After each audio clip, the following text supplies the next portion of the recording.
Order. Rule 50.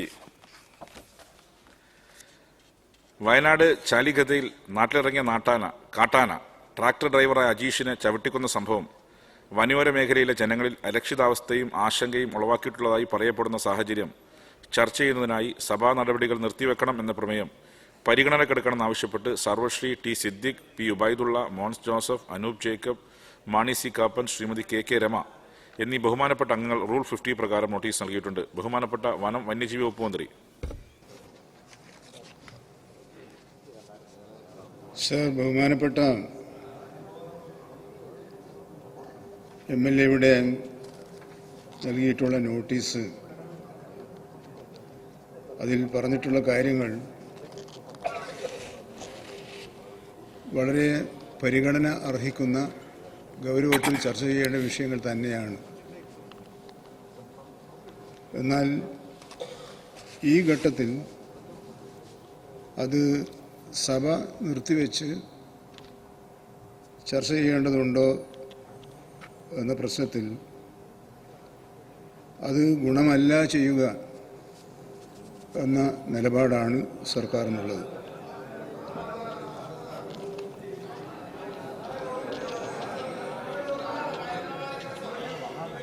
Please. ബഹുമാനപ്പെട്ട minister പറയട്ടെ. Let him complete. Please. ദയവായി അങ്ങേക്കും ഇവിടെ ഇത് പറഞ്ഞ് സംസാരിക്കേണ്ട അവസരമുണ്ടല്ലോ. ബഹുമാനപ്പെട്ട മെമ്പറും ഇവിടെ സംസാരിക്കുമല്ലോ. അത് ക്ഷമയോടുകൂടി കേൾക്കാൻ ഗവൺമെൻറ് തയ്യാറാണ്. പക്ഷേ ആ ക്ഷമ അവിടെ നിന്നും ഉണ്ടാവുകയില്ല എന്ന് വരുന്നത് ദൗർഭാഗ്യകരമാണ്. സർ, വനം വകുപ്പ് നിലവിലുള്ള നിയമങ്ങളുടെ അടിസ്ഥാനത്തിൽ പ്രവർത്തിക്കുന്ന ഒരു സംവിധാനമാണ്. വനം വകുപ്പ് മാത്രമല്ല, എല്ലാ വകുപ്പുകളും നിയമത്തിൻ്റെ അടിസ്ഥാനത്തിൽ പ്രവർത്തിക്കുന്നവരാണ്. നമ്മൾ MLA-മാരും അങ്ങനെ തന്നെയാണ് പ്രവർത്തിക്കുന്നത്. അതുകൊണ്ട് നിലവിലുള്ള നിയമങ്ങൾ അനുസരിച്ച് പ്രവർത്തിക്കാനാണ് വനം വകുപ്പ് ശ്രമിച്ചുകൊണ്ടിരിക്കുന്നത്. സർ, എല്ലാവർക്കും അറിയുന്നത് പോലെ വനം വകുപ്പ് മന്ത്രിയുടെ ഭരണഘടനാപരമായ നിയമപരമായ ചുമതല വന സംരക്ഷണവും വന്യജീവി സംരക്ഷണവുമാണ്.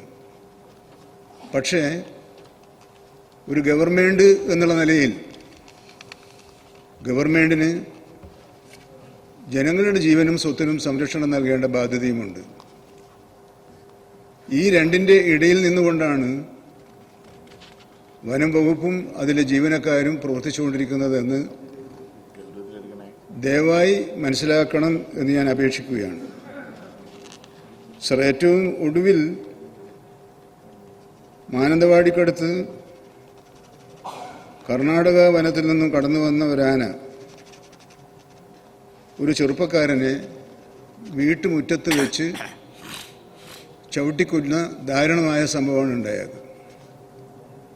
സർ, ആ കുടുംബത്തിൻ്റെ അനുഭവിക്കേണ്ടി വന്നതും അനുഭവിച്ചു കൊണ്ടിരിക്കുന്നതുമായ ദുഃഖത്തിലും നഷ്ടത്തിലും സഭയാകെ അവരോടൊപ്പം തന്നെയാണ് പങ്കുചേരുന്നത്. സർ, ഇത്തരം സംഭവങ്ങൾ ട്രേസ് ചെയ്യുവാൻ സാങ്കേതികമായ ചില ബുദ്ധിമുട്ടുകൾ ഉണ്ടായി എന്നത് ഞാൻ മറച്ചു വെക്കുന്നില്ല. കർണാടക സംസ്ഥാനത്ത് നിന്നും കഴിഞ്ഞ ജനുവരി 30 മയക്കുവെടി വെച്ച് പിടിച്ച ഒരാനയാണ് റേഡിയോ കോളർ പിടിപ്പിച്ചതിന് ശേഷം നമ്മുടെ വനമേഖലയിൽ എത്തുകയും ജനവാസ കേന്ദ്രങ്ങളിലേക്ക് എത്തുകയും ചെയ്തത്. ജനവാസ മേഖലയിൽ വന്ന ആന ഒരു ചെറുപ്പക്കാരൻ്റെ ദാരുണമായ മരണത്തിന് കാരണക്കാരനാവുകയും ചെയ്തു. സർ, ഒരാക്ഷേപമുണ്ടായിരുന്നത് ഈ റേഡിയോ കോളറിലൂടെയുള്ള സംവിധാനം കിട്ടാനുള്ള സാധ്യതയുണ്ടായപ്പോൾ മുൻകരുതൽ എടുക്കാൻ എന്തുകൊണ്ട് കഴിഞ്ഞില്ല എന്നതായിരുന്നു ആ ഘട്ടത്തിൽ ഉയർന്നു വന്നൊരു പ്രശ്നം. പക്ഷെ ഒരു കാര്യം വളരെ പക്വതയോടുകൂടി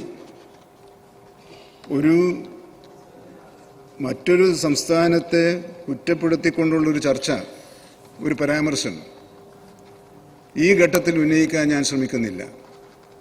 സർ, 3 മണിക്കൂർ ഗ്യാപ്പിലാണ് സിഗ്നൽ കിട്ടുന്നതിനുണ്ടായത്. അതൊരു വീഴ്ചയായിട്ട് തന്നെ നമ്മൾ കണക്കാക്കണം. പക്ഷേ അതിൻ്റെ പേരിൽ ഒരു ഗവൺമെൻറ്റിനെ, ഒരു സംസ്ഥാനത്തെ കുറ്റപ്പെടുത്തുന്നത് ഉചിതമല്ല എന്നാണ്, കുറ്റപ്പെടുത്തി സംസാരിക്കുന്നത് ഉചിതമല്ല എന്നാണ് എനിക്ക് തോന്നുന്നത്. എന്നാൽ വൈകി വിവരം കിട്ടിയെങ്കിലും രാവിലെ 6 മണി മുതൽ നമ്മുടെ ഉദ്യോഗസ്ഥന്മാരവിടെ എത്തുകയും ചെയ്യാവുന്ന എല്ലാ നടപടികളും സ്വീകരിക്കുകയും ചെയ്തു. പിന്നീട് കൂടുതൽ അപകടങ്ങൾ ഉണ്ടാകാതെ ശ്രദ്ധിക്കാനും കഴിഞ്ഞു.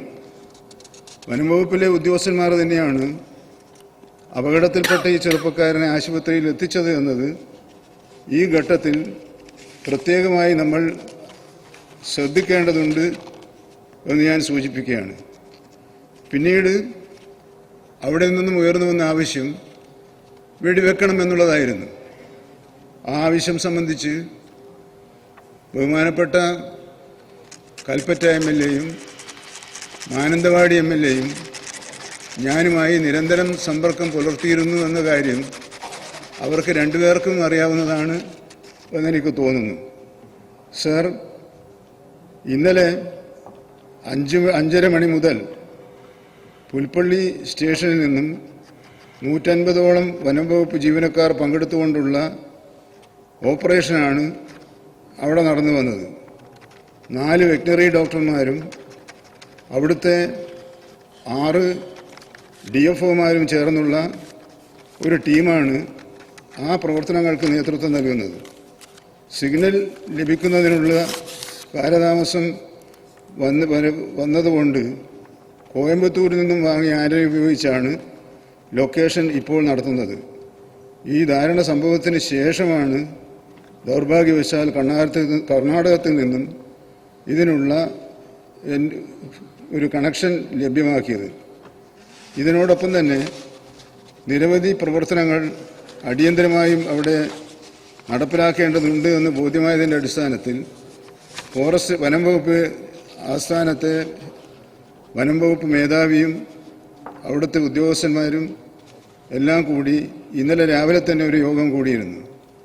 അതിൽ എടുത്ത ഒരു തീരുമാനം നിലവിലുള്ള സാഹചര്യം പരിശോധിക്കുന്നതിനും ഇത്തരത്തിലുള്ള സംഭവങ്ങൾ ഭാവിയിൽ ഉണ്ടാകാതിരിക്കാനും ചീഫ് വൈൽഡ് വാർഡൻ്റെ നേതൃത്വത്തിൽ ഒരു ഇൻ്റർ സ്റ്റേറ്റ് കോർഡിനേഷൻ കമ്മിറ്റി രൂപീകരിച്ചിട്ടുണ്ട്.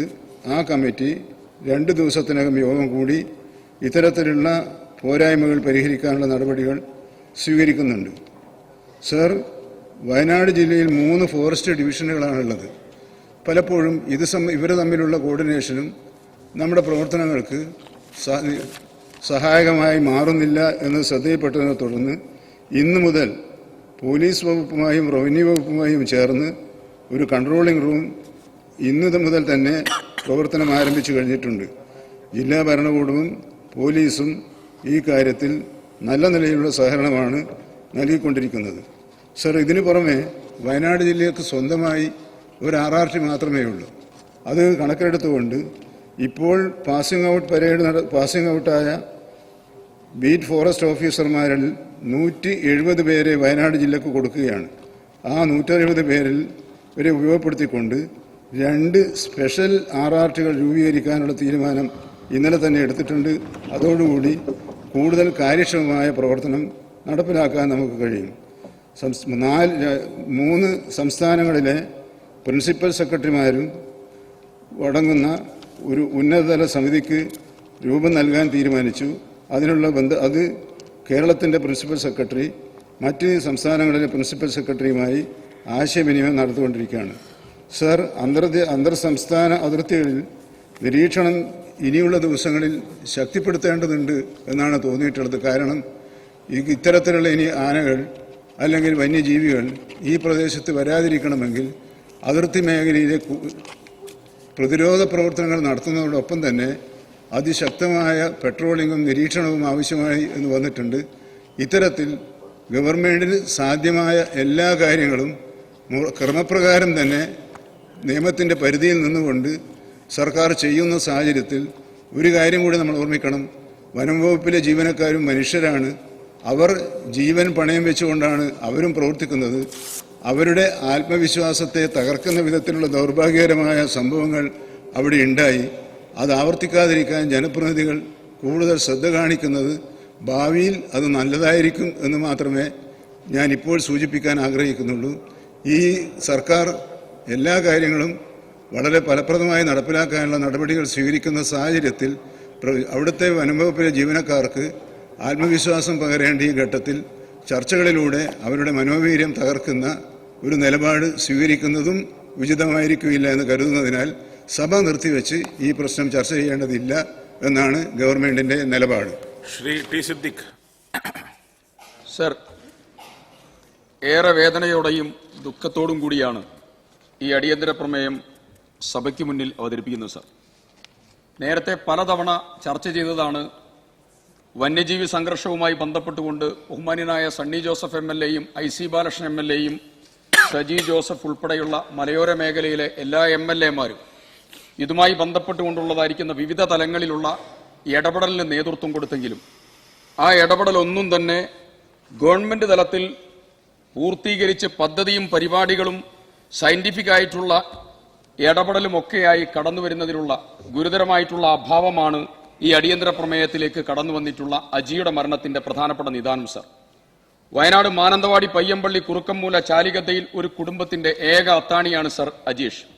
80 വയസ്സുള്ള പിതാവിന്റെയും സ്ട്രോക്ക് വന്ന മാതാവിന്റെ പരിപാലനത്തിന്റെയും ഭാര്യയുടെയും 2 മക്കളിന്റെയും ആ കുടുംബത്തിന്റെ ഏക ബ്രെഡ് വിന്നർ എന്നുള്ളത് ഈ ചെറുപ്പക്കാരനാണ്. 46 വയസ്സുള്ള ഈ ചെറുപ്പക്കാരനാണ്. സർ, കാട്ടാന ആക്രമണത്തിൽ മറ്റുള്ളവരോട് ഓടാൻ പറഞ്ഞു രാവിലെ 2 ജീവനക്കാരെ തൊഴിലാളികളെ കണ്ടെത്തുന്നതിന് വേണ്ടിയാണ് പുറത്തേക്ക് ഇറങ്ങിയത്.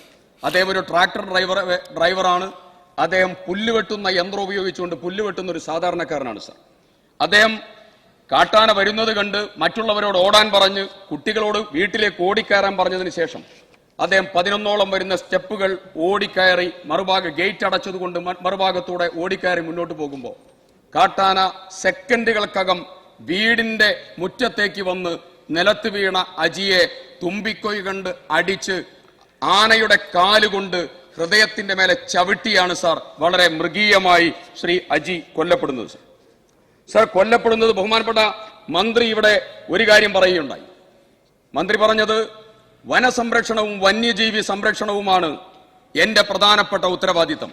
സാർ, അങ്ങ് വന്യജീവികൾക്ക് സംരക്ഷണം കൊടുക്കേണ്ടത് കാട്ടിലാണ്, വീട്ടിലും നാട്ടിലുമല്ല എന്നുള്ള ഒരു പരമപ്രധാനമായിട്ടുള്ള ബോധ്യം അങ്ങേക്കുണ്ടാകണം. സാർ, അങ്ങ് ഈ പറഞ്ഞതായിരിക്കുന്ന സമീപനം വളരെ ദൗർഭാഗ്യകരമായ സാഹചര്യമാണ് ഉടലെടുത്തിരിക്കുന്നത്. ഈ സമീപനം നേരത്തെയും അങ്ങ് പലതവണ അസംബ്ലിക്കകത്തുള്ള അങ്ങയുടെ മറുപടികളിൽ അങ്ങ് പറഞ്ഞതായിരിക്കുന്ന കാര്യവുമാണ്.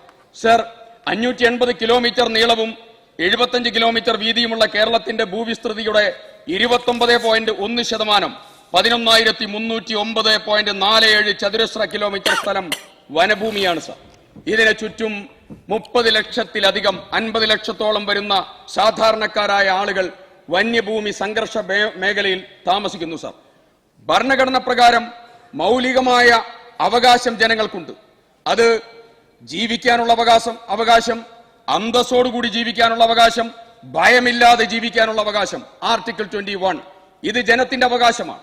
ഈ അവകാശം കൊടുക്കേണ്ട ഉത്തരവാദിത്തം സർക്കാരിനാണ്. സാർ, സ്വത്ത് മാത്രമല്ല, കൃഷി മാത്രമല്ല, മലയോരത്തെ മനുഷ്യന് ജീവന് പുല്ല് വില പോലുമില്ലാത്ത ഗുരുതരമായ സാഹചര്യം ഇന്ന് കേരളത്തിൽ രൂപപ്പെട്ടിരിക്കുകയാണ്, വയനാട്ടിൽ രൂപപ്പെട്ടിരിക്കുകയാണ്. സർ, വയനാട് ജില്ലയിലെ സാമൂഹ്യ അന്തരീക്ഷത്തെക്കുറിച്ച് നിങ്ങളൊന്ന് ആലോചിക്കണം. അവിടെ സാമൂഹ്യ ജീവിതം തകർന്നിരിക്കുകയാണ്. സർ, രാത്രി എന്നുള്ളതല്ല, 6 മണിക്ക് മുമ്പേ വീട്ടിലെത്തണം. രാവിലെ പുലർച്ചെ 6 മണിക്കോ 5 മണിക്കോ പുറത്തിറങ്ങാൻ ഒക്കില്ല. ഇപ്പൊ പകലും പുറത്തിറങ്ങാൻ ഒക്കില്ല. സാർ, അങ്ങേക്കറിയാം, ബത്തേരി ടൗണിലാണ് കാട്ടാന വന്നത്, മാനന്തവാടി ടൗണിലാണ് കാട്ടാന വന്നത്, എന്റെ നിയോജകമണ്ഡലമായ പടിഞ്ഞാറത്തറ ടൗണിലാണ് കടുവ വന്നത്. ഓരോ ഇടത്തും കടുവ, പുലി, കാട്ടുപോത്ത്, കാട്ടാന അങ്ങനെ തുടങ്ങി എല്ലാ വന്യമൃഗങ്ങളും വിഹരിക്കുന്ന ഒരു കേന്ദ്രമായി വയനാട് മാറിക്കൊണ്ടിരിക്കുന്ന ഗുരുതരമായ ഒരു സാഹചര്യമാണ് സാർ. അവിടെ ഓരോ ആളുകൾ മരണപ്പെട്ടതിന്റെ വിശദാംശങ്ങളിലേക്ക് ഞാൻ കടന്നു പോകുന്നില്ല സാർ. സാർ, ഈ അജി മരിക്കുന്നത് രണ്ട് തൊഴിലാളികളെ വിളിക്കാൻ പോയ സന്ദർഭത്തിലാണ്. മേപ്പാടി എന്റെ നിയോജകമണ്ഡലത്തിലെ കുഞ്ഞവറാൻ മരിക്കുന്നത് തോട്ടം തൊഴിലിന് പോകുന്നതായിരിക്കുന്ന സമയത്താണ് സാർ. പ്രജീഷ് എന്ന് പറയുന്ന 36 വയസ്സുള്ള ഒരു ചെറുപ്പക്കാരൻ വീട്ടിലുള്ളതായിരിക്കുന്ന പശുവിന്, ജീവനോപാധിയായ പശുവിന് പുല്ലരിയാൻ പോകുമ്പോ കടുവ പിടിച്ച് 60 മീറ്റർ അപ്പുറത്തേക്ക് വലിച്ചു കൊണ്ടുപോയി പച്ചയോടുകൂടി ഭക്ഷിച്ചു സാർ. ഞാൻ ചോദിക്കുന്നു, ഇത് മുഴുവൻ നടക്കുന്നത് പകൽ സമയത്താണ്. അങ്ങ് വയനാടിന്റെ ചുമതലയുള്ള ബഹുമാന്യനായ മന്ത്രിയാണ്. അങ്ങയോട് വളരെ വിനീതമായി ചോദിക്കുന്നു, വയനാടിന്റെ ചുമതലയുള്ള മന്ത്രിയായ അങ്ങ് ആ കടുവ പിടിച്ചു കൊണ്ടുപോയി പച്ചയായി ഭക്ഷിച്ച ആ പ്രജീഷിന്റെ വീട്ടിൽ അങ്ങ് ഡൽഹിയിൽ പോയല്ലോ, മറ്റുള്ളിടത്ത് പോയല്ലോ, പോകുന്നതിന് ഞങ്ങളെതിരല്ല, അങ്ങയുടെ അവകാശമാണ്. പക്ഷേ ആ പ്രജീഷിന്റെ വീട്ടിലേക്ക് ഒന്ന് തിരിഞ്ഞു നോക്കി ഒന്ന് സാന്ത്വനപ്പെടുത്താൻ അങ്ങയും അങ്ങയുടെ ഗവൺമെന്റ് പ്രതിനിധികൾക്കും സാധിച്ചോ സാർ? ബഹുമാന്യനായ ഐ സി ബാലകൃഷ്ണൻ MLA ഈ അസംബ്ലിയിൽ തന്റെ ജില്ലയിലെ നിയോജകമണ്ഡലത്തിലെ 5 കടുവകളാണ് ബത്തേരി മേഖലയുമായി ബന്ധപ്പെട്ട് കിടക്കുന്നത്. അതുമായി ബന്ധപ്പെട്ട കാര്യങ്ങൾ പറഞ്ഞപ്പോ അങ്ങ് പറഞ്ഞത് IC അധിക്ഷേപിക്കാനാണ് അങ്ങ് താല്പര്യം കാണിച്ചത്. ലജ്ജിക്കുന്നു എന്നുള്ള പദപ്രയോഗം ഉൾപ്പെടെ അങ്ങ് നടത്തുകയുണ്ടായി. സാർ, സമീപനം ശരിയാണോ എന്ന് ഗൗരവമായി ബഹുമാനപ്പെട്ട മുഖ്യമന്ത്രി ആലോചിക്കണം എന്നുള്ളത് ഈ സന്ദർഭത്തിൽ പറയുന്നു. സാർ, കേരളത്തിൽ 8 വർഷം കൊണ്ട് വന്യമൃഗ ആക്രമണത്തിൽ മരിച്ചത് 909 ആളുകളാണ് എന്ന് നിയമസഭയിലെ മറുപടി പറയുന്നു. 10 വർഷം കൊണ്ട് വയനാട്ടിൽ ജീവനെടുത്തത് 54 ആളുകളാണ്. എന്റെ നിയോജകമണ്ഡലമായ കൽപ്പറ്റയിൽ മാത്രം മേപ്പാടി പഞ്ചായത്തിൽ 5 ആളുകൾ കാട്ടാന ആക്രമണത്തിൽ മാത്രം മരണപ്പെടുന്ന ഗുരുതരമായ സാഹചര്യമുണ്ടായി സാർ. 8 വർഷത്തെ ആക്രമണങ്ങൾ 55,839 ആണ്. പരിക്കേറ്റവർ 7,492 ആണ്. കൃഷിനാശമുണ്ടായത് 68,43 ലക്ഷം രൂപയാണ്. വയനാട്ടിൽ 2 ആഴ്ചക്കിടെ കാട്ടാന ആക്രമണത്തിൽ മരിക്കുന്ന 2ാമത്തെ വ്യക്തിയാണ് അജീഷ് എന്ന് പറയുന്ന ഈ ചെറുപ്പക്കാരൻ സാർ. സാർ, ആരാണ് അജീഷിന്റെ മരണത്തിന്റെ ഉത്തരവാദിത്തം? ജനുവരി 5-ാം തീയതി മൊഴയാന മുത്തങ്ങ വൈൽഡ് ലൈഫിലേക്ക് എത്തി എന്നുള്ളതായിരിക്കുന്ന വിവരം കിട്ടി. സാർ, ഒരിക്കൽ ട്രേസ് ചെയ്താൽ ആധുനിക സംവിധാനമുണ്ടല്ലോ, ആർട്ടിഫിഷ്യൽ ഇന്റലിജൻസ് ഉണ്ടല്ലോ, ഡ്രോൺ ഉണ്ടല്ലോ, ഡിപ്പാർട്ട്മെന്റ് ഉണ്ടല്ലോ, എക്യുപ്മെന്റുകൾ ഉണ്ടല്ലോ. ഒരു സിഗ്നൽ കിട്ടിയാൽ, റേഡിയോ കോളറിൽ നിന്ന് ഒരു സിഗ്നൽ കിട്ടി നമ്മുടെ ഭൂപ്രദേശത്തേക്ക് എത്തിയാൽ അതിനെ പിന്നീട് ട്രേസ് ചെയ്ത് ഫോളോ ചെയ്ത് പോകേണ്ട ഉത്തരവാദിത്തം ആർക്കാണ് സാർ? നമുക്കല്ലേ? ആ ദൗത്യം അവിടെ നിർവഹിക്കപ്പെട്ടോ? ഫെബ്രുവരി 7-ാം തീയതി CCF-ന്റെ പത്രസമ്മേളനം നടന്നു. ആ പത്രസമ്മേളനത്തിൽ CCF പറഞ്ഞു, ഇത് ഗൗരവതരമായ സാഹചര്യമാണ്, മൊഴയാനയാണ്, ഇത് നമ്മുടെ ഭൂപ്രദേശത്തേക്ക് എത്തിയിട്ടുണ്ട് എന്നുള്ള കാര്യം പറഞ്ഞു. ഇതെത്തിയതിന് ശേഷം എന്താണ് സാർ നടപടിയെടുത്തത്? ഏത് രീതിയിലുള്ള നടപടിയെടുത്തു? റേഡിയോ കോളർ സഞ്ചാരപഥം അറിയാനുള്ള കാര്യം മാത്രമല്ല, റേഡിയോ കോളർ എന്നുള്ളത് സഞ്ചാരപഥത്തിന്റെ കൂടെ ഒരു വന്യമൃഗത്തിന്റെ അതിന്റെ സ്വഭാവം കൂടി അറിയാനുള്ളതായിരിക്കുന്ന ശേഷി അതിനുണ്ട്. അതിന്റെ വിവിധങ്ങളായിട്ടുള്ള മാർഗത്തിലൂടെ അതും അറിയാൻ സാധിക്കും. പക്ഷെ ഞാൻ ചോദിക്കുന്നു, ഇതുമായി ബന്ധപ്പെട്ടുകൊണ്ട് എന്ത് നടപടികൾ നിങ്ങൾക്ക് സ്വീകരിക്കാൻ സാധിച്ചു? ആനയെ ട്രാക്ക് ചെയ്ത് കഴിഞ്ഞാൽ മനുഷ്യവാസ കേന്ദ്രങ്ങളിലേക്ക് വരുമ്പോ ആ മനുഷ്യവാസ കേന്ദ്രങ്ങളിലേക്ക് വരാതെ അതിനെ അവിടെ നിന്ന് തുരത്തി കാട്ടിലേക്ക് പറഞ്ഞയക്കണം. നിങ്ങൾ അതിനുള്ള നടപടികൾക്ക് നേതൃത്വം കൊടുത്തോ സാർ? ഒരു നടപടിയും നിങ്ങൾ സ്വീകരിച്ചില്ലല്ലോ. 9/2/2024 ആന നീർവാരത്തെത്തി, പിന്നീട് പടമല ഭാഗത്തെത്തി. ഒരു മുന്നറിയിപ്പ് നൽകി സാർ. കടങ്കേരി മണിമൂടി കോളനിയിലെ അമ്പലത്തിലെ ഉത്സവമായിരുന്നു. ഞങ്ങളൊക്കെ വലിയൊരു ആശ്വാസത്തിലാണ്. അജിയുടെ മരണത്തിലെ ദുഃഖഭാരം നിലനിർത്തുമ്പോഴും ആ അമ്പലത്തിലെ ഉത്സവത്തിന്റെ സമയത്തെങ്ങാനും മണിക്കൂറുകളുടെ വ്യത്യാസത്തിന് ആ ആനയെങ്ങാനും വന്നിരുന്നുവെങ്കിൽ എന്താകുമായിരുന്നു സാർ ഇന്ന് കേരളത്തിന്റെ അവസ്ഥ, വയനാടിന്റെ അവസ്ഥ? 10/2/2024 പുലർച്ചെ 1:30 മണിക്ക് ആന ജനവാസ മേഖലയിലേക്ക് ഇറങ്ങി. 1:30 മണിക്ക് ഇറങ്ങി. നിങ്ങൾക്ക് വിവരം കിട്ടി 6 മണിയോടുകൂടി ചാലികത്തയിലെത്തി. ആ ചാലികതയിൽ 6 മണിക്ക് എത്തുമ്പോ ഞാൻ ചോദിക്കുന്നു, വനം വകുപ്പിന്റെ ഫോളോ അപ്പ് ആക്ഷൻസും തുരത്തലും നടപടികളും അനുബന്ധ കാര്യങ്ങളും ഇതിനു വേണ്ടിയുള്ളത് എന്തെങ്കിലും ചെയ്യാൻ സാധിച്ചോ എന്നുള്ളത് ഗൗരവത്തോടുകൂടി പരിശോധിക്കപ്പെടേണ്ടതാണ് സാർ. സാർ, എന്താണ് നടക്കുന്നത്? ഒരു ജീവൻ പൊലിഞ്ഞാൽ ഒരു യോഗം, ആ യോഗം നടത്തിയാൽ കുറെ തീരുമാനം, ആ തീരുമാനം പിന്നെ പാലിക്കില്ല, ഒരു നടപടിയുമില്ല. ഇത് തുടർച്ചയായി നടക്കുകയാണ് സാർ. ഞങ്ങൾക്കിനി യോഗം വേണ്ട. വന്യമൃഗ ആക്രമണത്തിന് നേരിടുന്ന ഭൂപ്രദേശങ്ങൾക്ക് ഇനി യോഗം വേണ്ട, തീരുമാനങ്ങളാണ് വേണ്ടത്. ഞാൻ അങ്ങയുടെ ശ്രദ്ധയിലേക്ക് ഒരു കാര്യം പറയാൻ ആഗ്രഹിക്കുന്നു. സർ, നടപടികളാണ് വേണ്ടത്. 21/5/2016 എന്റെ നിയോജക മണ്ഡലത്തിൽ ഞാൻ MLA ആകുന്നതിന് മുമ്പ് കാട്ടാന ആക്രമണത്തിൽ മരിച്ച മണിയുടെ കുടുംബത്തിന്, മണിയുടെ മകന് ജോലി കൊടുക്കും എന്ന് പറഞ്ഞ് അന്നത്തെ MLAയും അന്നത്തെ നേതാക്കളും DFOയും കൊടുത്തതായിരിക്കുന്ന കുറിപ്പാണിത്. സർ, ഞാൻ അങ്ങക്ക് കത്ത് തന്നു, കൊടുത്തോ? അജീഷിന്റെ കുടുംബത്തിന് നിങ്ങൾ കൊടുത്ത ഉറപ്പ് അതുപോലെയാകുമോ? പറയണം നിങ്ങൾ. ഇതുപോലെയുള്ള ഗുരുതരം, സർ അവസാനിപ്പിക്കുകയാണ് സർ, പെട്ടെന്ന് അവസാനിപ്പിക്കാം സർ. ഇവിടെ ഗുരുതരമായ കാര്യമുണ്ട്. നിയമം നിങ്ങൾക്ക് നൽകിയ ചില അധികാരമുണ്ട്. CRPC 133(1)F പ്രകാരം, അതുപോലെ വന്യജീവി സംരക്ഷണ നിയമം സെക്ഷൻ 11(1)A പ്രകാരം നിങ്ങൾ കലക്ടർക്ക് നടപടിയെടുക്കുക, ചീഫ് വൈൽഡ് ലൈഫ് വാർഡന് നടപടിയെടുക്കുക, വെടിവെക്കാനുള്ള നടപടികൾക്ക് നേതൃത്വം കൊടുക്കുക. സർ, ഒരു കൂട് വെക്കാൻ സർ ഞങ്ങൾ കാത്തു നിൽക്കേണ്ടത് 2-3 ദിവസം. മയക്കുവെടി വെക്കാൻ 2-3 ദിവസം കാത്തു നിൽക്കുക. അപ്പോഴത്തേക്ക് കൃഷി നശിക്കും, ആളുകളെ ആക്രമിക്കും, ആളുകളെ കൊല്ലും. ഇങ്ങനെ പോകാൻ പറ്റുമോ സാർ? ഇത്രയും ഗുരുതരമായ ഒരു സാഹചര്യം ഒരു കാലഘട്ടത്തിലും ഉണ്ടായിട്ടില്ല സാർ. വന്യജീവികൾ യഥേഷ്ടം അവസാനിപ്പിക്കുകയാണ് സാർ. വന്യജീവികൾ യഥേഷ്ടം പെരുകുകയാണ്. നടപടി ഉണ്ടാകണം. ഞാൻ അവസാനിപ്പിക്കുന്നു. വിവരം ലഭിച്ചിട്ടും അപകടകാരിയായ മുഴയാനയെ തുരുത്തുന്നതിൽ ഒരു നടപടി സ്വീകരിക്കുന്നതിൽ പരാജയപ്പെട്ട, ലഭിച്ച വിവരത്തിന്റെ അടിസ്ഥാനത്തിൽ മുഴയാനയെ കൃത്യമായി നിരീക്ഷിക്കുന്നതിൽ പരാജയപ്പെട്ട, ജനങ്ങൾക്ക് അപകടത്തെക്കുറിച്ച് ഒരു മുന്നറിയിപ്പ് നൽകുന്നതിൽ ദയനീയമായി പരാജയപ്പെട്ട അതിർത്തി ജില്ലയാണ് സാർ വയനാട്. അവസാനിച്ചു. അതിർത്തി ജില്ലയാണ്. കർണാടക, തമിഴ്നാട് മുഴുവൻ വനമേഖല അന്തർ സംസ്ഥാന കോർഡിനേഷനെ കുറിച്ച് ഇന്ന് പറഞ്ഞത് ഈ മുഴയാന വന്നതായ ബേലൂർ മഗ്ന എന്ന് പറയുന്ന ഈ ആന വന്ന സന്ദർഭത്തിൽ നിങ്ങൾ എടുത്തിരുന്നുവെങ്കിൽ അജി എന്ന് പറയുന്ന സാധാരണക്കാരൻ ഇപ്പം മരിക്കില്ല. അന്തർ സംസ്ഥാന ഏകോപനത്തിന് ഒരു നടപടിയും സ്വീകരിക്കാത്ത, നിയമപരമായ ഒരു നടപടികൾക്ക് നേതൃത്വം കൊടുക്കാത്ത ഈ ഗവൺമെന്റ് ആണ് സാർ ശ്രീ അജിയുടെ മരണത്തിന്റെ ഒന്നാമത്തെ പ്രതി. അങ്ങയുടെ വകുപ്പും അങ്ങുമാണ് എന്ന കാര്യത്തിൽ തർക്കമില്ല സാർ. അതുകൊണ്ട് തന്നെ സഭ നിർത്തിവെച്ച് ജനാധിപത്യ കേരളക്കരയിലെ വനത്തോട് ചേർന്നുള്ളതായ മേഖലയിലുള്ള വന്യജീവി സംഘർഷത്തിൽ ജീവൻ പൊലിയുന്ന ഈ പ്രശ്നം ഗൗരവതരമായി സഭ നിർത്തിവെച്ച് ചർച്ച ചെയ്യണമെന്ന് വിനീതമായി അഭ്യർത്ഥിക്കുന്നു സാർ. മിനിസ്റ്റർ, ഈ ഇൻസിഡന്റ് നടന്ന സ്ഥലത്തെ MLA എന്ന നിലയിൽ ശ്രീ OR കേളു ഒരു കത്ത് തന്നിട്ടുണ്ട്. OR കേളു അങ്ങേക്ക് സംസാരിക്കാം. സാർ, എൻ്റെ മണ്ഡലത്തിലാണ് സാർ ഈ സംഭവം ഉണ്ടായിട്ടുള്ളത്. വളരെ ദുഃഖകരമാണ് സാർ. ഇതൊരു ഒറ്റപ്പെട്ട കാര്യമല്ല. കാരണം ഇപ്പോൾ വിഷയം ഉണ്ടാക്കുന്നത് ഈ കർണാടകയിൽ നിന്ന് റേഡിയോ കോളർ പിടിപ്പിച്ചിട്ടുള്ള ആന തന്നെയാണ് വിഷയം ഉണ്ടാക്കുന്നത്. ഇന്നലെ രാത്രി നേരം പുലരുന്നതുവരെ DFO ഉൾപ്പെടെയുള്ള ഫോറസ്റ്റ് ഉദ്യോഗസ്ഥരൊക്കെ തന്നെ ഫോറസ്റ്റിൻ്റെ ഉള്ളിൽ തന്നെയാണ് ക്യാമ്പ് ചെയ്തുകൊണ്ടിരിക്കുന്നത്. അപ്പോൾ ഇതിൻ്റെ റേഡിയോ കോളറും ആൻറ്റിന സംവിധാനങ്ങളൊക്കെ ഞാൻ മനസ്സിലാക്കിയിട്ടുള്ളത് കർണാടക ഫോറസ്റ്റ് ഡിപ്പാർട്ട്മെൻറ്റിൻ്റെയും കർണാടക ഗവൺമെൻറ്റിൻ്റെ ആണ് നിയന്ത്രിച്ചു കൊണ്ടിരിക്കുന്നത്. യഥാസമയം കൃത്യമായ ഒരു കമ്മ്യൂണിക്കേഷൻ നമ്മുടെ വനംവകുപ്പ് ഉദ്യോഗസ്ഥർക്ക് ലഭിക്കാത്തൊരു സാങ്കേതികമായിട്ടുള്ള വിഷയങ്ങൾ ഉണ്ട്. ഏകദേശം 5 മണിക്കൂർ ഇടവിട്ടൊക്കെയാണ് പലപ്പോഴും കമ്മ്യൂണിക്കേഷൻ കിട്ടുന്നത്. ഇതിൻ്റെ ഒരു പ്രയാസം നമുക്ക് ഉണ്ടാവുന്നുണ്ട്. സാർ, എനിക്കിവിടെ സൂചിപ്പിക്കാനുള്ളത്, ഇപ്പോൾ ഇത് സംബന്ധിച്ച് പ്രതിഷേധം മണ്ഡലത്തിലുണ്ട്. ഇന്നും രാവിലെയും പ്രതിഷേധമുണ്ട്, ഇന്നലെ രാത്രിയൊക്കെ പ്രതിഷേധമുണ്ട്.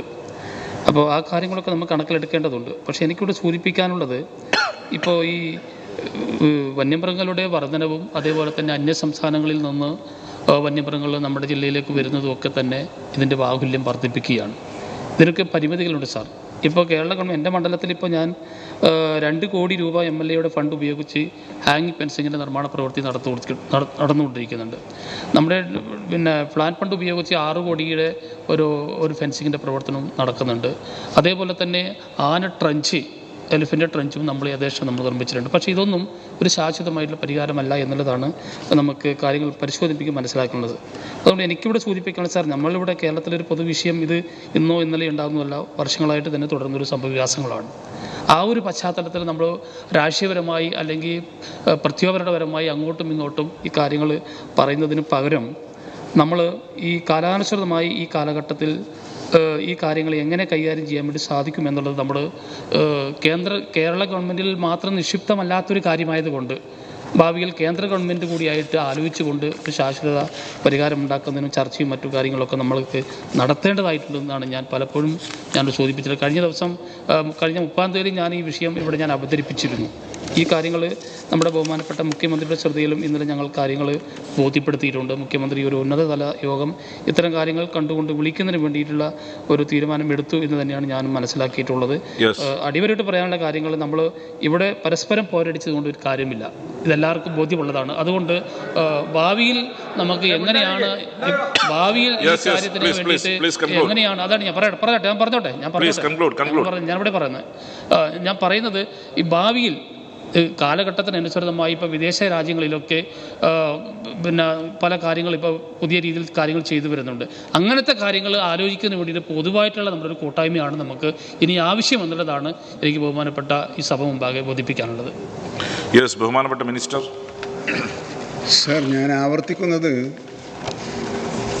2 ബഹുമാനപ്പെട്ട MLA-മാരും പറഞ്ഞ വിഷയത്തിൻ്റെ ഗൗരവം പരിഗണിക്കാതെയല്ല, പറഞ്ഞ കാര്യങ്ങൾക്കെല്ലാം ഓരോന്നോരോന്നായി മറുപടി പറയാനുമല്ല ഞാൻ ശ്രമിക്കുന്നത്. സർ, ബഹുമാനപ്പെട്ട കൽപ്പറ്റ MLA ഇവിടെ സൂചിപ്പിച്ചപ്പോൾ ആദ്യം തന്നെ തെറ്റിദ്ധരിപ്പിക്കാൻ ശ്രമിച്ചതിൽ എനിക്ക് അതിയായ പ്രയാസമുണ്ട് എന്ന് ഞാൻ അദ്ദേഹത്തെ അറിയിക്കുകയാണ്. സർ, വനം വകുപ്പ് പ്രവർത്തിക്കുന്നത് എങ്ങനെയാണ് എന്ന് പറയാൻ മാത്രമാണ് ഞാൻ ആദ്യം ശ്രമിച്ചത്. ആ കൂട്ടത്തിൽ തന്നെ ഞാൻ അർത്ഥശങ്കക്കിടയില്ലാത്ത വിധത്തിൽ ജനങ്ങളുടെ ജീവനും സ്വത്തിനും സംരക്ഷണം നൽകുക ഭരണകൂടത്തിൻ്റെ ഉത്തരവാദിത്തമാണ് എന്ന കാര്യം സഭയുടെ മുമ്പാകെ പറയുകയും ചെയ്തിരുന്നു എന്ന് ബാക്കി അംഗങ്ങളെങ്കിലും ഓർത്താൽ നന്നായിരുന്നു എന്ന് മാത്രമേ എനിക്ക് പറയാൻ ശ്രമിക്കുന്നുള്ളൂ. സർ, മാനന്തവാടിയിലെ MLA ആ സംഭവമുണ്ടായ നിമിഷം തൊട്ട് അവിടുത്തെ ജനങ്ങളുമായി ബന്ധപ്പെട്ട് പ്രശ്നങ്ങൾ പരിഹരിക്കുന്നതിനുള്ള ശ്രമങ്ങളിലാണ് ഏർപ്പെട്ടിരുന്നത്. ബഹുമാനപ്പെട്ട കൽപ്പറ്റ MLA-യും അവിടെ പ്രകോപനമുണ്ടാക്കാൻ ശ്രമിച്ചു എന്ന് ഞാൻ പറയില്ല. അവിടെ പക്വതയോടുകൂടി തന്നെയാണ് പെരുമാറിയത്. അതിൻ്റെയൊക്കെ അടിസ്ഥാനത്തിൽ അവരെല്ലാം ചേർന്ന് നടത്തിയ ചർച്ചയുടെ അടിസ്ഥാനത്തിലാണ് നഷ്ടപരിഹാര തുകയെ സംബന്ധിച്ച തീരുമാനമെടുത്തത്. ജോലി നൽകുന്ന കാര്യം സംബന്ധിച്ചുള്ള തീരുമാനവും അവിടെയാണ് എടുത്തത്. 2016 എടുത്ത തീരുമാനം നടപ്പിലാക്കിയിട്ടില്ല എന്ന കാര്യം ആ കൂട്ടത്തിൽ ബഹുമാനപ്പെട്ട MLA ഇവിടെ ശ്രദ്ധയിൽപ്പെടുത്തുകയുണ്ടായി. സർ, അതിനുശേഷം ഒരുപാട് ദുരന്തങ്ങൾ അവിടെ ഉണ്ടായിട്ടുണ്ടല്ലോ. ആ ദുരന്തങ്ങളിൽ പരിഹാരം കാണാനുള്ള ശ്രമങ്ങളിലും ബഹുമാനപ്പെട്ട മെമ്പർ ഇടപെട്ടിരുന്നു. സർ, അന്ന് പറഞ്ഞ വാക്കുകളൊക്കെ പാലിച്ചില്ലേ? ജോലി കൊടുത്തില്ലേ? നഷ്ടപരിഹാര സംഖ്യ പറഞ്ഞ ദിവസം എത്തിച്ചില്ലേ? പക്ഷേ ഈ 2016 താങ്കൾ എൻ്റെ ശ്രദ്ധയിൽപ്പെടുത്തിയത് നന്നായി. തീർച്ചയായും അങ്ങനൊരു വാഗ്ദാനം നൽകിയിട്ടുണ്ടെങ്കിൽ അത് സർക്കാരിൻ്റെ, അത് പാലിക്കാനുള്ള ഉത്തരവാദിത്വം സർക്കാരിൻ്റെത് തന്നെയാണ്. ഒരു സംശയവും ആർക്കും ആവശ്യമില്ല. അത് പരിശോധിച്ച് വാഗ്ദാനങ്ങൾ പാലിക്കുന്നതിൽ വീഴ്ച വന്നിട്ടുണ്ടെങ്കിൽ തീർച്ചയായും അത് പാലിക്കാനുള്ള നടപടിയെടുക്കും. സർ, ഇപ്പോഴും നമ്മൾ ചെയ്തിട്ടുള്ളത് എന്താണ്? 10 ലക്ഷം രൂപ കൂടുതൽ സംഖ്യ വേണമെന്നുള്ള ആവശ്യമൊക്കെ സ്വാഭാവികമായിട്ട് ഉയർന്നു വന്നിട്ടുണ്ട്. 10 ലക്ഷം രൂപ കൊടുക്കാൻ തന്നെയാണ് തീരുമാനിച്ചത്. ജോലി സാധ്യത പരിശോധിക്കാൻ വേണ്ടി തീരുമാനിച്ചിട്ടുണ്ട്.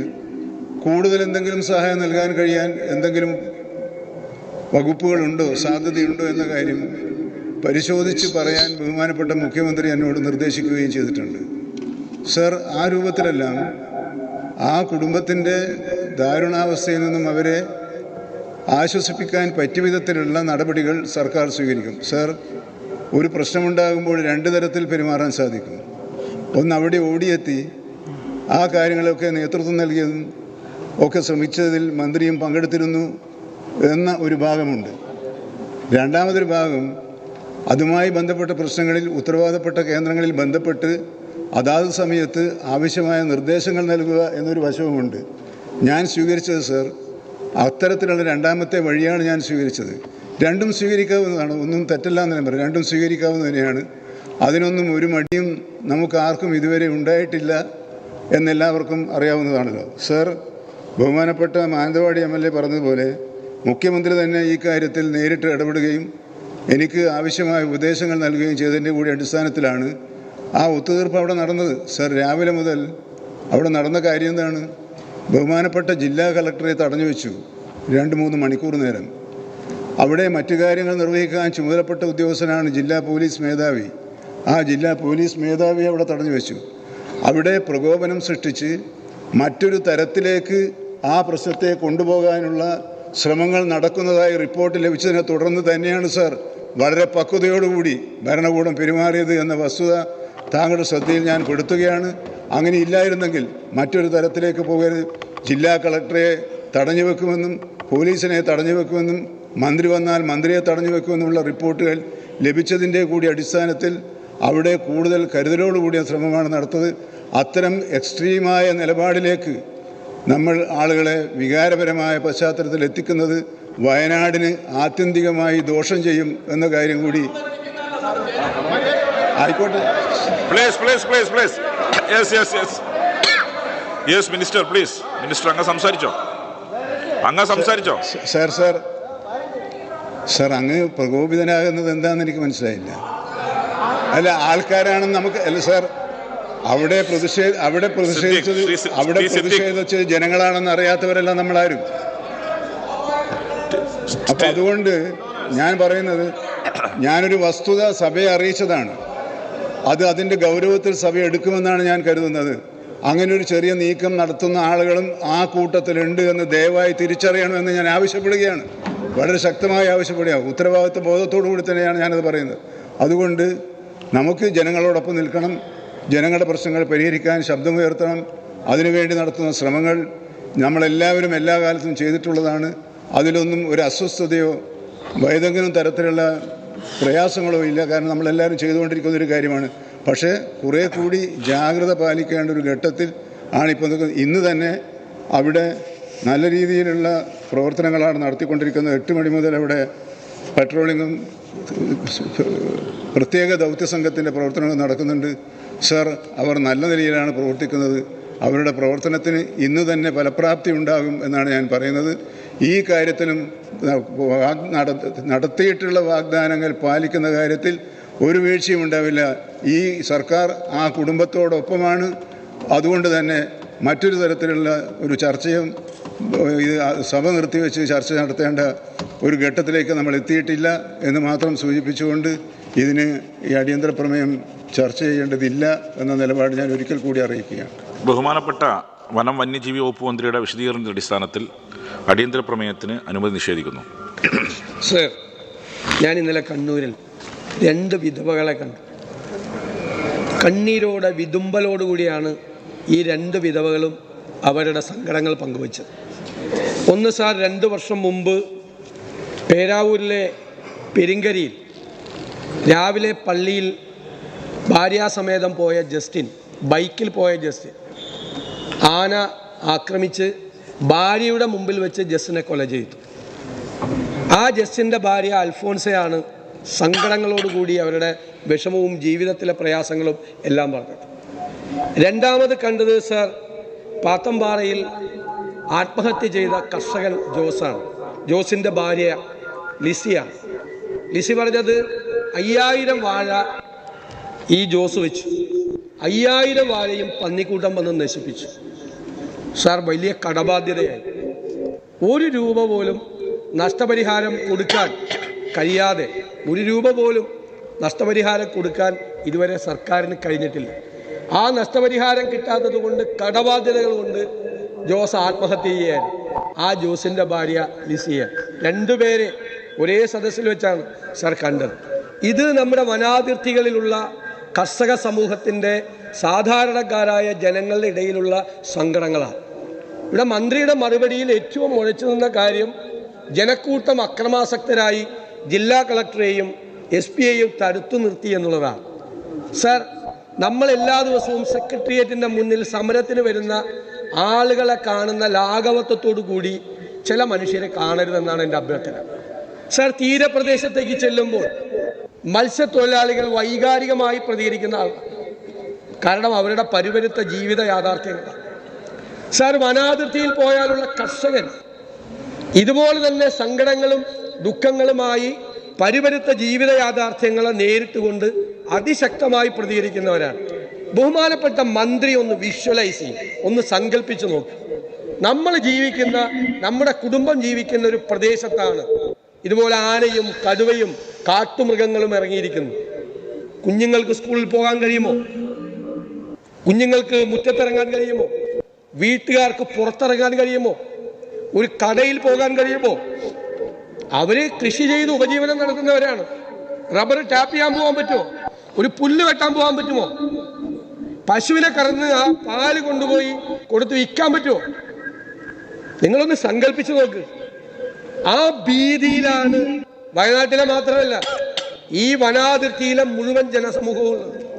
സാർ, ഒരു കാര്യം യാഥാർത്ഥ്യമാണല്ലോ, എല്ലാ കാലത്തും ഉണ്ടായിരുന്നതിനേക്കാൾ കൂടുതൽ വന്യമൃഗങ്ങൾ നാട്ടിലേക്ക് ഇറങ്ങുകയാണ്.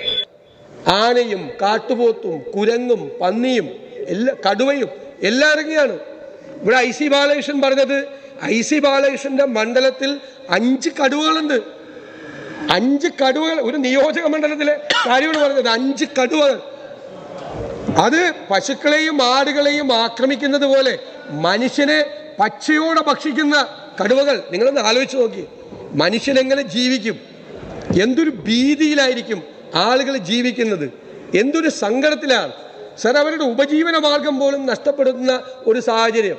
നിങ്ങളുടെ സർക്കാർ ഭരിക്കുന്നത് കൊണ്ടോ പിണറായി വിജയൻ മുഖ്യമന്ത്രി ആയിരിക്കുന്നത് കൊണ്ടോ വനത്തിൽ നിന്ന് മൃഗങ്ങൾ ഇറങ്ങിയെന്നൊന്നും ഞങ്ങൾ പറഞ്ഞില്ലല്ലോ.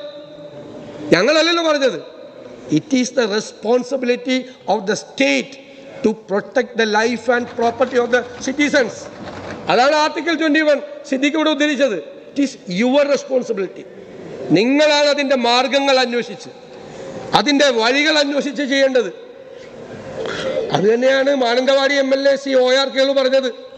നിങ്ങളതിൻ്റെ മാർഗങ്ങൾ ആലോചിക്കണം, പുതിയ വഴികൾ ആലോചിക്കണം. അതാണ് പറഞ്ഞത് മാനന്തവാടി MLA. അദ്ദേഹം വേറൊന്നുമല്ല പറഞ്ഞത്.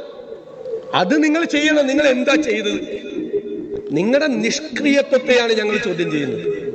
നിങ്ങളുടെ ഈ നിസ്സംഗതയാണ് ഞങ്ങൾ ചോദ്യം ചെയ്യുന്നത്.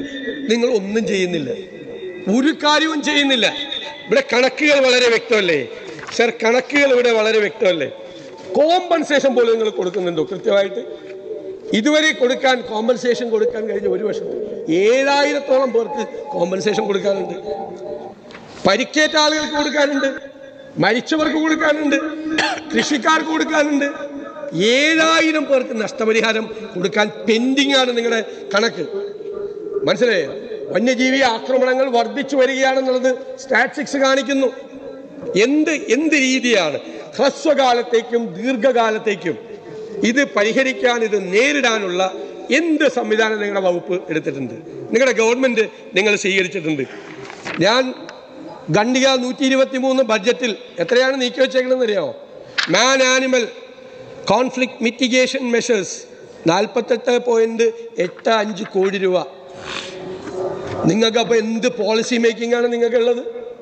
നിങ്ങൾക്ക് മാൻ ആനിമൽ കോൺഫ്ലിക്റ്റ് മിറ്റിഗേഷൻ പ്രോജക്റ്റിന് വേണ്ടി മനുഷ്യനെ കടുവയും ആനയും കൊല്ലുന്ന കാലത്ത് നിങ്ങൾ മാറ്റിവെച്ചിരിക്കുന്നത് 48 കോടി രൂപ.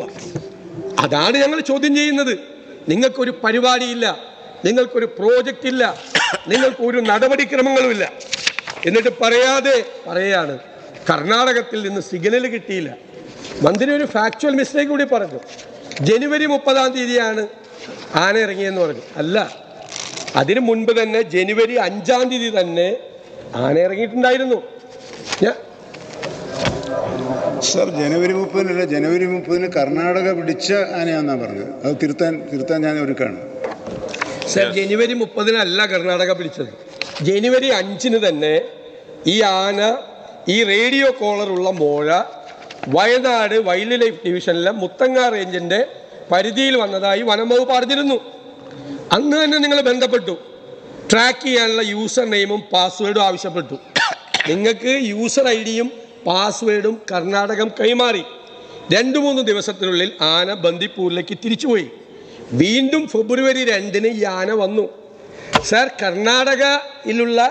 കർണാടക ഗവൺമെന്റിന് ഇതിൻ്റെ സിഗ്നൽ കിട്ടാനുള്ള സംവിധാനം യൂസർ ഐഡിയും പാസ്വേഡുമാണ്.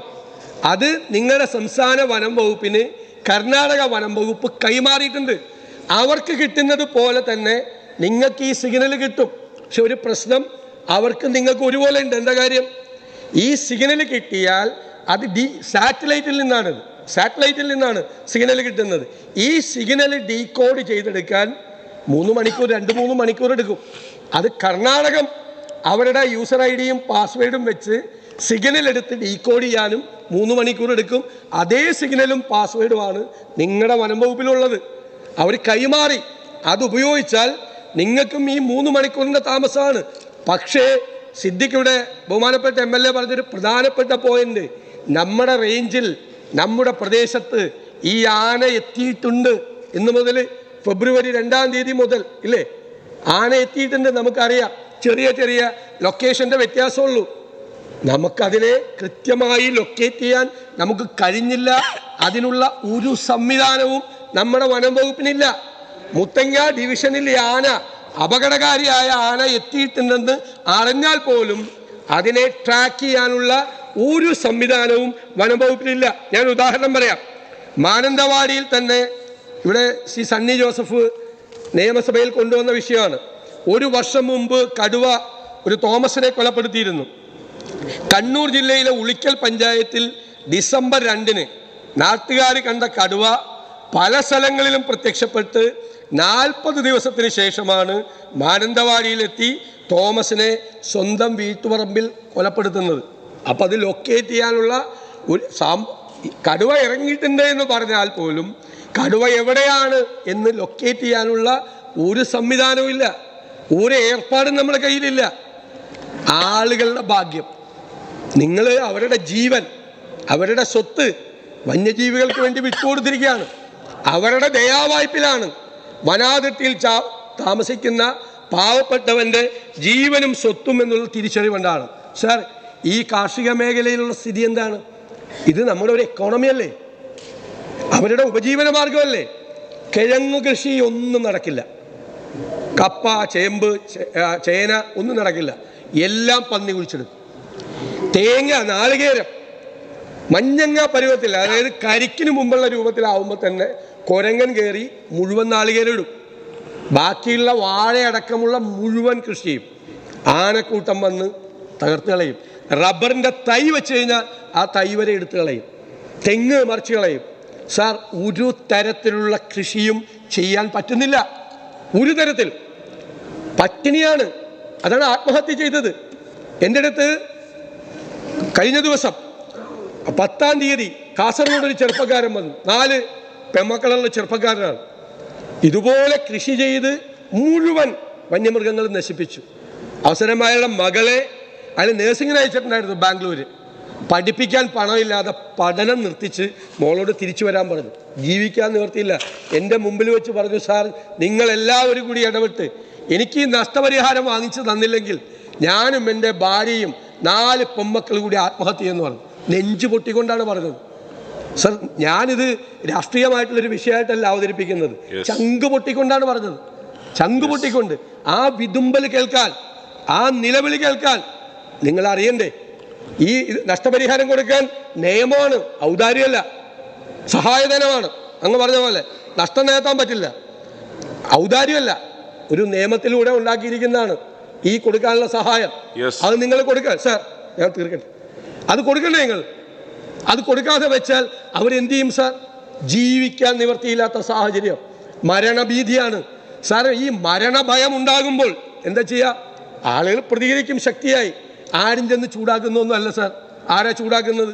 അത് നിങ്ങളുടെ തെറ്റിദ്ധാരണയാണ്.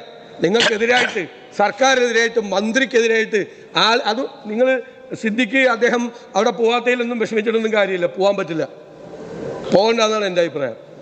വനം വകുപ്പ് മന്ത്രി പോകണ്ടെന്നാണ് എൻ്റെ അഭിപ്രായം. അത് ആ ഏരിയയിലുള്ള ആളുകളൊക്കെ വൈകാരികമായി പ്രതികരിക്കുന്ന ആളുകളാണ്, മരണഭയത്തിന് ഇടയിൽ നിൽക്കുന്ന ആളുകളാണ്. ഒരു സംഭവം ഉണ്ടാകുമ്പോഴുള്ള സ്വാഭാവികമായ പ്രതികരണമാണ്. ഇനി അവർ മാവോയിസ്റ്റുകളാണ്, അവർ തീവ്രവാദികളാണ്, അവർ കുഴപ്പക്കാരാണെന്ന് പറഞ്ഞാൽ അവരുടെ മെക്കിട്ട് കയറാൻ പോകണ്ട. അവരെ വെറുതെ വിട്. പാവങ്ങളാണ്, ജീവിക്കാൻ നിവർത്തിയില്ലാത്ത ആളുകളാണ്. സാർ, ഞാൻ അവസാനിപ്പിക്കുക. ഇന്നലെ ദീപിക ഒരു മുഖപ്രസംഗം എഴുതി. അതിൻ്റെ ഹെഡിങ് എന്തായിരുന്നു അറിയാമോ? ബോധമില്ലാത്ത ആനയല്ല, കഴിവ് കെട്ട സർക്കാരാണ് പ്രതിയെന്ന്. സാർ, അത് തന്നെയാണ്. നിങ്ങളൊന്നും ചെയ്യുന്നില്ല, നിഷ്ക്രിയമായിരിക്കുന്നു. സാർ, നിങ്ങളുടെ ഈ നിഷ്ക്രിയത്വത്തിൽ പ്രതിഷേധിച്ച് മനുഷ്യൻ്റെ ജീവനും സ്വത്തും സംരക്ഷിക്കാനുള്ള ബാധ്യത നിങ്ങൾ നിറവേറ്റുന്നില്ല. അതിൽ നിങ്ങൾ പരാജയപ്പെട്ടതിൽ പ്രതിഷേധിച്ച് ഞാനും എൻ്റെ പാർട്ടിയും വോക്കൗട്ട് ചെയ്തു. ഈ വന്യമൃഗങ്ങളുടെ ആക്രമണത്തെ സംബന്ധിച്ച് ഈ നിയമസഭയിൽ പല സമയങ്ങളിലും ചർച്ച നടത്തിയിട്ടുണ്ട്. പല MLA-മാരും ഈ സംഭവങ്ങൾ ഇതിവിടെ ശ്രദ്ധയിൽ കൊണ്ടുവന്ന കാര്യമാണ്. പക്ഷേ ഇന്നലെ ഇവിടെ പറഞ്ഞതുപോലെ അജീഷിൻ്റെ നിർഭാഗ്യമായ മരണത്തിന് ശേഷവും ആ സംഭവം ഉണ്ടായതിനു ശേഷം എത്ര മണിക്കൂർ കഴിഞ്ഞിട്ടാണ് മയക്കുവെടി വെക്കാനുള്ള അനുവാദം കൊടുത്തത്? അതുവരെ ഫോറസ്റ്റ് ഡിപ്പാർട്ട്മെൻറ്റ് ഒന്നും ചെയ്യാതിരിക്കുകയായിരുന്നു. മണിക്കൂറുകൾക്ക് ശേഷമാണ് ഇത് അനുവാദം കൊടുക്കുന്നത്. ഇപ്പോൾ നമ്മുടെ കാട്ടിൽ വന്യമൃഗങ്ങൾ പെരുകി വരികയാണ് എന്നുള്ളതാണ് ഏറെക്കുറെ റിപ്പോർട്ട്. എന്തുകൊണ്ടാണ് അവർ നാട്ടിലേക്ക് ഇറങ്ങുന്നത്? അവിടെ ആവശ്യത്തിലുള്ള ഭക്ഷ്യവസ്തുക്കൾ ഒരുക്കില്ല, അവർക്ക് വെള്ളം കിട്ടുന്നില്ല. അപ്പോൾ അതിനുള്ള സംവിധാനം അകത്ത് ചെയ്തെങ്കിലല്ലേ ഇത് തടുക്കാൻ പറ്റുള്ളൂ. പിന്നെ വന്യമൃഗം ഇറങ്ങിക്കഴിഞ്ഞാൽ നാട്ടുകാരെ അറിയിക്കാൻ സംവിധാനമുണ്ട്. യാതൊരുവിധ മുന്നറിയിപ്പ് കൊടുക്കുന്നില്ല. എവിടെയെങ്കിലും വന്യമൃഗങ്ങൾ വന്ന് ആക്രമണം നടത്തുന്നു എന്നതിനെ പറ്റിയുള്ള ഒരു മുന്നറിയിപ്പ് ആ നാട്ടുകാർക്ക് കിട്ടണ്ടേ? ഫോറസ്റ്റ് ഡിപ്പാർട്ട്മെൻറ്റ് ചെയ്യുന്നുണ്ടോ? അപ്പം ഞാൻ മനസ്സിലാക്കുന്നത് തമിഴ്നാട് മന്ത്രി ശ്രദ്ധിക്കുന്നില്ല.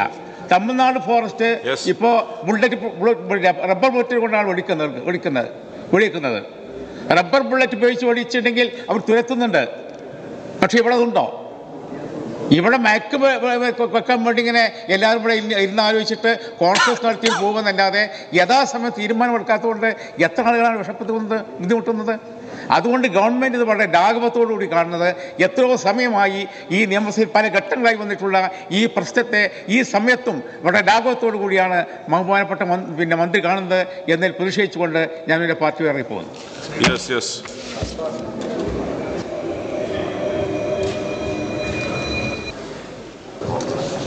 സർ, മനുഷ്യജീവന് പുല്ലുവിലയാണ് വനം വകുപ്പ് കൽപ്പിക്കുന്നത് എന്നുള്ള ആക്ഷേപം വ്യാപകമായി ഉയർന്നു വന്നിരിക്കുന്നു എന്നുള്ളത് ഇനിയെങ്കിലും ഗവൺമെൻറ്റിൻ്റെ കണ്ണു തുറപ്പിക്കട്ടെ എന്നാണ് എനിക്ക് ചൂണ്ടിക്കാണിക്കാനുള്ളത്.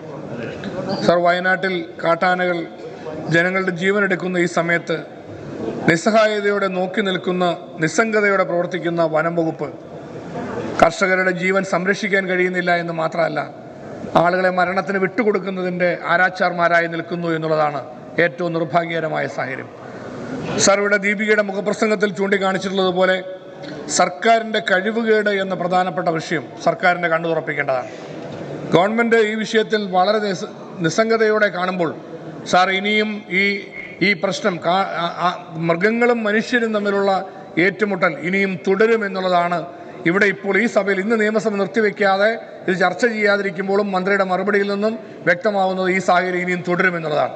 സാർ, ഇത് ഏറ്റവും ഗൗരവമുള്ള പ്രശ്നമായി കണക്കാക്കി ഗവൺമെൻറ് ഇനിയെങ്കിലും ഉണർന്ന് പ്രവർത്തിക്കേണ്ട സമയമാണ്. കാട്ടാനകൾക്ക് വനത്തിനുള്ളിൽ തന്നെ ഭക്ഷണത്തിനുള്ള സാഹചര്യങ്ങളോ അതിനുവേണ്ട ക്രമീകരണങ്ങളോ ഗൗരവമായി ആലോചിക്കുന്നതിനെക്കുറിച്ച് ബഹുമാന്യനായ ശ്രീ PJ ജോസഫ് സാറിനെ പോലെ നിരവധി കർഷക നേതാക്കൾ, ഈ വിഷയങ്ങളെക്കുറിച്ച് നന്നായി പഠിച്ചിട്ടുള്ള ജനപ്രതിനിധികൾ ഈ സഭയിൽ തന്നെ ചൂണ്ടിക്കാണിച്ച കാര്യങ്ങൾ സാർ, എത്രയോ വർഷമായി നമ്മളിത് കേട്ടുകൊണ്ടിരിക്കുകയാണ്. ഒന്നും ചെയ്യാൻ പറ്റാതെ ഗവൺമെൻറ് ഇപ്പോഴും നോക്കൂത്തിയായി നിൽക്കുന്നു എന്ന് പറയുന്നത്, ഓരോ മനുഷ്യജീവനും നഷ്ടപ്പെടുമ്പോൾ ഇതുപോലുള്ള വിഷയങ്ങൾ സഭയിൽ കൊണ്ടുവരുമ്പോൾ ഗവൺമെൻറ് അവിടെയും ഒരു മറുപടി പറഞ്ഞ് അവസാനിപ്പിക്കുകയാണ്. സാർ, ഇവിടെ ഇത് അവസാനിപ്പിക്കുകയല്ല, ഇനിയെങ്കിലും ഈ മരണത്തിലൂടെ പുതിയൊരു നിലപാടിലേക്ക് ഗവൺമെൻറ് വരട്ടെ. ഈ മൃഗങ്ങളും മനുഷ്യരും തമ്മിലുള്ള ഏറ്റുമുട്ടൽ അവസാനിപ്പിക്കാനും മനുഷ്യജീവൻ സംരക്ഷിക്കാനും കർഷകനെ സംരക്ഷിക്കാനും കഴിയുന്ന വിധത്തിൽ ഇക്കാര്യത്തിൽ ഗവൺമെന്റ് ബഹുമാനപ്പെട്ട മുഖ്യമന്ത്രിയുടെ നേതൃത്വത്തിൽ തുടർന്ന് ആവശ്യമായ നടപടികൾ സ്വീകരിക്കുന്നതിന് തയ്യാറാകണമെന്ന് അഭ്യർത്ഥിക്കുന്നു. അതിന് തയ്യാറാകാത്തതിൽ പ്രതിഷേധിച്ചുകൊണ്ട് ഈ വാക്കൗട്ടിൽ പങ്കെടുക്കുന്നു. സർ, വയനാട് ജില്ലയിൽ അജീഷിൻ്റെ മരണം വലിയ ആശങ്കയാണ് ഉളവാക്കിയിട്ടുള്ളത്. ഏറ്റവും ഒടുവിലത്തെ ഇരയാണ് അജീഷ്. നാളെ ഇതുപോലെ അനവധി പേര് വന്യമൃഗങ്ങളുടെ ആക്രമണത്തിൽ കൊല്ലപ്പെടുമെന്നുള്ള ഭയം ഇന്ന് വനമേഖലകളിൽ വയനാട് അടക്കമുള്ള ജില്ലകളിലെ ജനങ്ങളുടെ മേൽ ആശങ്ക വർദ്ധിപ്പിച്ചുകൊണ്ടിരിക്കുകയാണ്. സർ, 2016 മുതൽ 23 വരെ 909 പേരാണ് വന്യജീവി ആക്രമണം കൊല്ലപ്പെട്ടത്. സർ, 7492 പേർക്ക് പരിക്കേറ്റിട്ടുണ്ട്. 69 കോടി രൂപയുടെ നഷ്ടം കൃഷി ഇനത്തിൽ ഉണ്ടായിട്ടുണ്ട്. സർ, ഇതിൻ്റെ അകത്ത് ഇവിടെ പ്രതിപാദിച്ചതുപോലെ ഈ കൊല്ലപ്പെട്ടവർ, പരിക്കേറ്റവർ, കൃഷിനാശം സംഭവിച്ചവർ, ഇവർക്കെല്ലാം അർഹതപ്പെട്ട നഷ്ടപരിഹാരം പോലും മാസങ്ങൾ പിന്നിട്ടിട്ട് പോലും കൊടുക്കാൻ ഗവൺമെന്റിന് കഴിയുന്നില്ല. സർക്കാരിൻ്റെ ഭാഗത്ത് വലിയ നിഷ്ക്രിയത്വം ഇക്കാര്യത്തിൽ ഉണ്ടായിരിക്കുന്നു. വന്യജീവികളുടെ ആക്രമണത്തിൽ നിന്ന് ജനങ്ങളെ സംരക്ഷിക്കുവാനുള്ള ഉത്തരവാദിത്വം ഗവൺമെന്റിനാണ്. ആ ഉത്തരവാദിത്തത്തിൽ നിന്നുള്ള ഒളിച്ചോട്ടമാണ് ഇവിടെ കാണുന്നത്. അവിടെ പ്രതിഷേധം ഉണ്ടാകുമ്പോൾ പ്രതിഷേധക്കാരെ മോശക്കാരാക്കുന്ന രീതി അത് ഉണ്ടാവുന്നത് തികച്ചും നിർഭാഗ്യകരമായ ഒരു പരാമർശമായി പോയി മന്ത്രിയുടേത്. എന്തായാലും ഈ വിഷയം ചർച്ച ചെയ്യാത്തിൽ പ്രതിഷേധിച്ച് വാക്കൗട്ട് ചെയ്യുകയാണ്. ഏറ്റവും ദുഃഖകരമായൊരു സാഹചര്യമാണ് സർ വയനാട്ടിലുള്ളത്. ഒരു പ്രദേശത്തെ ജനത മുഴുവൻ ഭയത്തിൽ ജീവിക്കുകയാണ്.